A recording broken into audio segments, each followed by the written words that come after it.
dal leen ak jàmm ci AGT News chaîne bi leen di jox xibaar yi wér te wóor abonné leen ngir dara bañ leen a raw.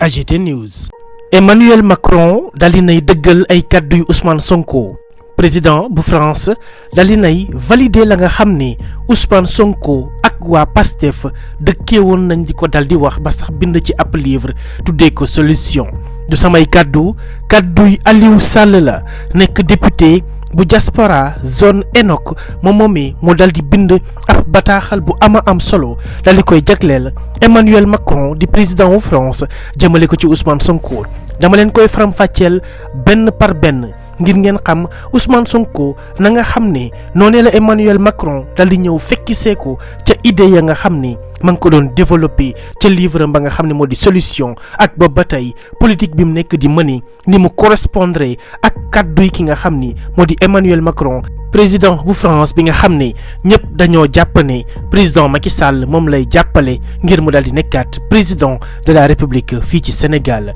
moom nag bataaxal ba ma ngi ko tàmbalee le président Emmanuel Macron valide les idées de PASTEF avant sa tournée africaine maanaam Emmanuel Macron président bu France daal di nay dëggal kàddu yu waa PASTEF laata muy def tournée bi mu war a def fii ci biir Afrique maanaam wër ay dëkk yu bëree bëri daal di dem seeti leen waxtaan ak ñoom mu ne en prélude de sa tournée en Afrique centrale le président Emmanuel Macron semble avoir entendu l'invite du président Ousmane Sonko. En effet, dans son livre Solution, celui-ci invitait la France à ne pas rester sourd à la grogne de la jeunesse africaine qui ne réclamait rien d'autre et légitimement qu'un changement de paradigme maanaam kii di Ousmane Sonko lam bindoon ca tàmbalim livre ba mooy que ne fii ci Afrique rawatina Sénégal dëkk yëpp boo leen jëlee lenn kese moom la jeunesse bi di jooy mooy France xoolaat taxawaay bi nga xam ni am na ko digganteem ak jeunesse bi am na ko digganteem ak réewum Afrique yi ni muy jëflante ak moom mu ne cette jeunesse là qui réclame plus de considération moins de paternalisme plus d'égalité dans nos relations avec l'ancien colon maanaam tubaab yi nga xam ni ñoo ñu coloniser woon ñëw ci suñu ay réew jaay ñu doole tey jii jeunesse bi nga xam ni moom la Ousmane Sonko di daal di wax ci ab livre am mooy jeunesse bi nga xam ni li mu soxla mooy considération bu mat sëkk soxlawuñu am réew mu ñuy bàyyale seen bopp ngir mu leen di buumal ak bummil di leen jëlal ay décision di leen wan yoon bi ñu war a jaar le président Macron semble comprendre qu'à défaut d'un changement radical de cap dans son discours tenu ce 27 février, le président français envisage un retrait visible des effectifs militaires français présents sur le continent africain et est conscient que l'Afrique ne devra plus et ne pourra plus être un précaré français maanaam ñoom xam nañ sax ni africains yi yeewu nañ africains yi xam nañ fi ñuy teg seen tànk actuellement ba tax kii di Emmanuel Macron ne militaires ya nekk ca réewum Afrique yi dinañu leen wàññi benn par benn bu ko defee ñoom seen teewaay ci yooyu la réew mën di wàññeeku ndànk-ndànk mu ne nos relations devront désormais être équilibrées dans un souci de bénéficier à tout le monde maanaam léegi mbir yi la Ousmane Sonko waxoon rek moo ciy daal di am 50-50 ku ci nekk jël sap wàll en substance ce qui ressort du discours du président français mooy li muy daal di lim bi ci njëkk nekk li ñu wax léegi nii mu jëm ci wàllum militaire ya nga xam ni dinañ leen wàññi benn par benn ca Afrique ya nga xam ni dañ fee daal di teew mu di réduire la présence militaire française sur le sol africain afin de laisser aux Africains francophones la latitude de prendre en charge leur sécurité comme tous les pays souverains mu ne nag génn boobu noonu fa militaire français yi di jógee day tax ñoom ñu mën a jël seen sécurité en main jëlal ko seen bopp dal di sécuriser seen bopp comme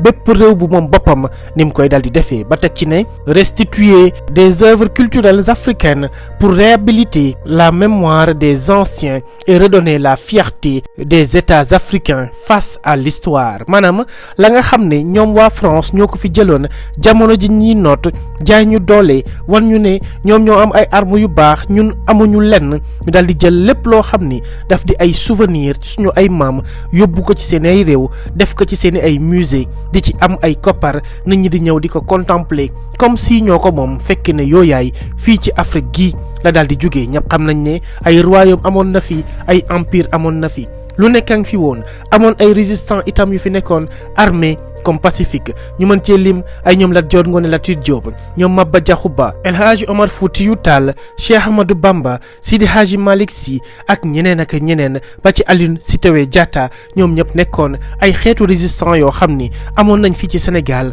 ak ci Afrique mën nañ cee lim sax Samori Touré Béhanzin Rabat ak ñeneen ak ñeneen buñ ko dee lim duñ fi daal di jugee loolee nga xam ne yëpp jëloon nañ ko suñu ay maam moom la Macron wax ni dañ ñu ko war a delloowaat ci ni nga xam ni noonu lañ war a jëflante ak réewum Afrique yi moom Emmanuel Macron am na leneen lu mu ci dolli lu am solo mooy un partenariat économique à refonder en profondeur pour un meilleur partage des richesses dans le respect de la souveraineté des peuples africains ni nga xam ne noonu la ñuy doxalee jëflante gi am ci wàllum commerce wala sax ci wàllum économie en quelque sorte maanaam bépp xeetu accord bu ñuy am suñu diggante ak réewum France ñu daal di koy xoolaat ba nga xam ni africains yi dañ ci daal di gis seen bopp lii mooy kàddu yi nga xam ni Emmanuel Macron daal dina koy yëkkati la mu wax yëpp nag day ñëw rejoindre ki nga xam ni moo di Ousmane Sonko ca livre ba mu bindoon ak discours yi muy amal saa su nekk buy janoo ak sénégalais yi et le monde entier. moom Aliou Sall mu daal di ciy teg ne tout ce que prône le parti d'opposition sénégalais PASTEF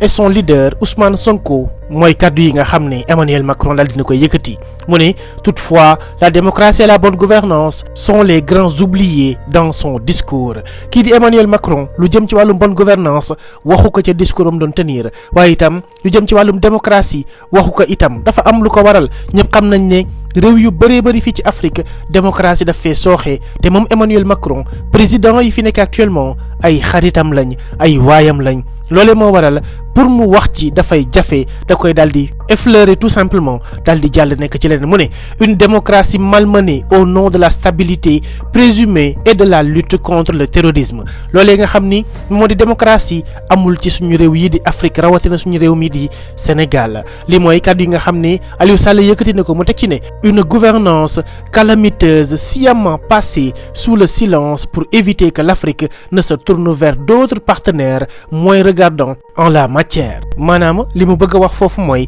Emmanuel Macron moo ko tey def ko exprès daal di sote lu jëm ci waxum gouvernance ak li nga xam ni moo di mbirum démocratie ndax bu ci waxee mën na ci am ay lajj-lajj yu bëree bëri te mi ngi ragal ñu daal di tourné wu dem xooli ji yeneen ay partenaires te ñëpp xam nañ ne France actuellement Russie lay xeexal Russie lay xëccool yaakaar nañ ni fu ñu am lajj-lajj rek Russie daal di ñëw jël seen partenaires yañ fa daal di woon am mu ne nag c'est un secret polichinelle que la France a toujours soutenu des dictateurs africains qui, pour rester au pouvoir, fomentent des coups d'état constitutionnels avec sa complicité maanaam France ñëpp a ngi koy wax ci suuf naan ñoom ñooy jàppale chef d'état yi nga xam ni dañuy bëgg di def ay mandat yu bëree bëri ci seen ay réew di daal di def ay coup d'état constitutionnel maanaam di jël seen i constitution di changer ak a changer waat comme nim ñu dalee nii actuellement ci suñu am réew di Sénégal président Macky Sall di wax waxi deuxième quinquennat alors que suñu ab constitution daf ko wax nul ne peut exercer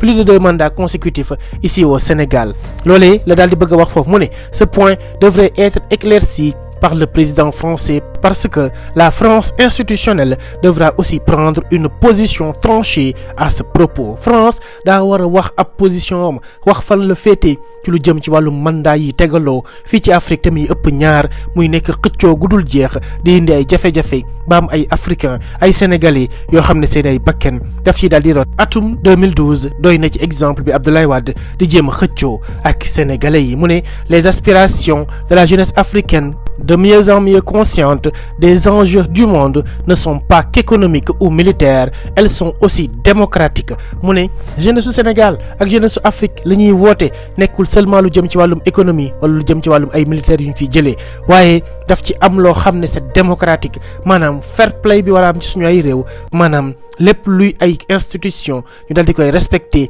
ay charte ndeyu réew mi ñu daal di koy jox seen ab cër waaye itam fonk ko respecter ko ba noppi itam di ko wéyal comme nañu ko bindee waaye mu ne elle veut prendre le pouvoir et assumer son destin elle boobu mu daal di utiliser nekkul waa France déedéet c'est la jeunesse sénégalaise c'est la jeunesse africaine jeunesse bi ñoo bëgg a jël pouvoir bi fii ci Afrique ñoo bëgg a jël pouvoir bi fii ci Sénégal ngir daal di indi changement ngir assumer la nga xam ne moo di seen ab avenir ndax France ak réew mu mënti doon warul continuer di ñu diriger di ñu wan yoon bi nga xam ne moom lañ war a jaar wala di ñu décider ci kan moo ñuy jiite ak nan la ñuy doxalee ci lu jëm ci suñu ay réew ak suñu ay richesse itam naka lañ koy exploiter ñu ñuy signaloo contrat sur contrat yoo xam ne ñoom ñoo ciy gagné ñun africains yi ñun sénégalais yi pertement dong lañ ciy jëlee lii mooy kàddu yi nga xam ne Alioune Sall nekk ab député ca diaspora ba daal dina koy yëkkati bokkul nag ak Alioune Sall bi nga xam ni moo nekk ca palais rakki président de la république nga xam ne sénégalais bu ci nekk bés bu yàlla sàkk rek ak fu mu mënti tourné ñi ngi naan kaan Aliou Sall an suñuy AGT News.